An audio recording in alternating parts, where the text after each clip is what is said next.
Welcome to ComSpark TV. We are in Columbus, Ohio today. My name is Bryan Kaiser, founder and president of Vernovis, also part of the executive host committee for ComSpark. I'm here with Maria Mast, and Maria is with Management Network Services, and excited to talk to you today. Thanks for your time. Excited to be here. Thank you. Appreciate it. So my first question is, what are some effective change management strategies that you employ around project completion, project management? Sure. So, years ago, project management, and it was a thing, right? But then what we didn't have was a process to call change management, right? So when I started in 1998 and we started to employ some softwares or even any other project, we didn't really have a strategy for change, right? So when you implemented it, you threw it out there and said, hope you do your best and have fun with it, right?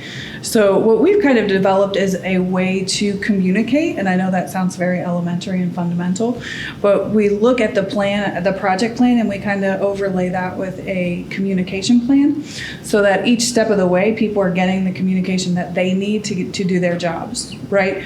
So if a stakeholder needs it at a specific time, I think that's kind of where it's appropriate to say, stakeholder A needs this communication about a third of the way through the project. And then they also have a development, plan or communication plan with their staff so that it kind of rolls down. And then we also have a follow-up kind of thing that happens after the fact that says, okay, how did we do with this change? Did we do a good job, a bad job? Who are your cheerleaders, if you will? So that when we put that change out again, we know who the cheerleaders are, and those people can help us disseminate the information and kind of get the morale up. Because oftentimes when we do a large scale change, something like a CRM or something like that, something that's very different from what they're used to using, we're all creatures of habit. So when we disrupt that, we want to do it in such a way that it's not disrupting their entire process. And we don't want to surprise them either, right? So as humans, I think we need two different things in life, which are contraindicating of each other. We need certainty and we need uncertainty for the variety factor in that. So some of us like a little more uncertainty and some of us like more certainty. So with those folks, when we identify those folks, we try to get to them faster and say, here's what's going to happen, and here's every single thing that you need to do and at what step it's going to happen. So it's very helpful, to get that project to completion. That's and good. accepted. So communication is key. Can you share some rhythms, communication rhythms that you found have worked? Is it email communication, and what frequency? Is it daily stand-ups on the front end, the back end of the day? Like maybe share some success stories there. Sure. So I think that if you kill people with email too much, and that's one thing I think we learned very early on, is that if you start flooding people with information, they're no longer paying attention, right? So you want to get in front of those stakeholders and you want to do it in a very quick, succinct fashion. So we call the short meetings with the stakeholders, and then oftentimes we call it with the entire team that's going to be involved in it so that they know, exactly what's going to happen, when it's going to happen, so that they feel informed and a part of the process. And I feel like that's kind of something different in IT that we haven't done in history, past history. So, and then we also want to make sure that we do the necessary follow-up in those same teams, right? So where did we falter? Where did we fail? Where could we do better? Kind of thing. So as we can continue to grow those processes in the communication process. Again, it sounds very elementary to say we got to communicate, right? So we don't want to flood information, but we want to make sure that it's succinct and timely and applicable to them, right? So we don't want to flood them with information that's completely irrelevant to their field or to what their actual function is within the organization, because we do healthcare. So nurses don't care about the technical stuff as much as they care about what field do I have to worry about. You know what I mean? What new field is there that I have to make sure that I fill in? So we need to make sure that those mechanisms are in place for that communication so that they know where to go. So it sounds like your philosophy is don't over communicate, don't overcomplicate, try to keep it simple, right, and provide as much information that you need to in order to get to the next milestone or level. Right, right. And then also you want to make sure, like I said before, to find those champions that are going to help you, right? Because peers will influence other peers. So if you have a particular peer that's like, oh, cool, I love change, I love uncertainty, this is really nice, and this is going to make it easier for us to do our jobs.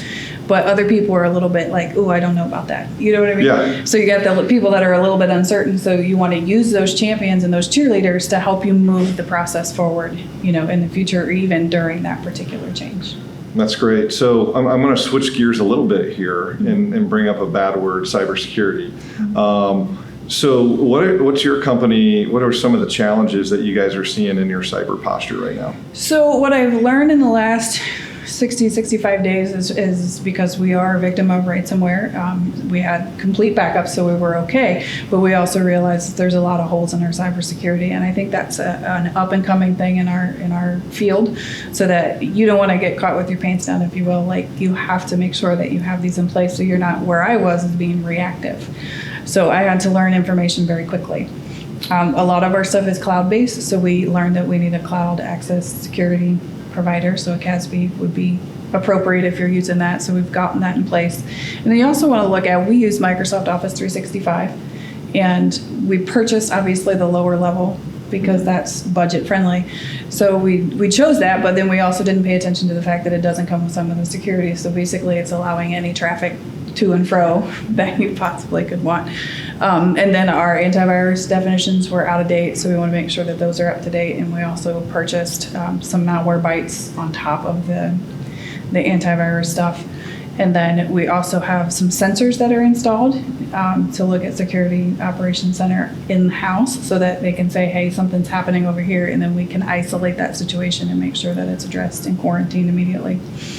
And we also had some local users that were admins on their machines, their workstations, so we had to kind of offload that and make sure that they were not admins. And then naturally the whole password changing thing had to be revamped and revised, and then we had to weigh that against our governance stuff to make sure that everything that we said we were doing is what we were actually doing. So yeah, there was really some tightening of the hatches after that happened, unfortunately. But we were able to recover in less than 24 hours and then start putting things in place that helped. It's good. Sometimes unfortunately, it takes an incident like that Sure. to kind of tighten the hatches up, as you mentioned. And it's good to hear that you guys are back on track, or at least heading in that direction. Sure. Do you have a framework or some type of industry benchmark that you're using as a standard for cybersecurity, or is that something that you aspire to get to? Or? We would probably aspire to get to that. We did, I don't know if you are aware, but Know Before is actually something that what we found is our users are a little bit less educated than they should be. And that's, something that we're taking very seriously now. So we use Know Before that, and we can do the simulated attack so that people will know not to click on things and open attachments and stuff like that. So the education piece of that has been a really big component, because end users are the worst at, like, let me click that, right? Let me see what that is. So we're doing a lot of education in that regard. It's good. So in a CIO role, what keeps you up at night right now? Security. Okay. Yeah. 100% security. I want to know what's going on now that we've had an infiltration. It's really scary. Every day you think, how can I make this go away? Or how can I make it not happen again? It's not going anywhere, right? It's not going to go anywhere, but how can I detect it faster? Yeah. How do I minimize it? Mm-hmm. How do I, segregate it and stuff like that? So we're looking at so maybe some proxy browsing so that we don't end up clicking on things that we shouldn't click on and getting some harmful ransomware malware from a click on a clickbait type thing. It is certainly a complicated issue that I feel like we're scratching the surface on, sure. and it's really all of us trying to figure this out together. So I appreciate your insight. I wish we could keep diving into it. Yeah. So thanks for joining us today with ComSpark TV. You can visit us at comspark.tech. This is Bryan Kaiser from Vernovis. I'm here with Maria Mast from Management Network Services. Thank you for your time today. Thanks, sir. Yep. Have a good one.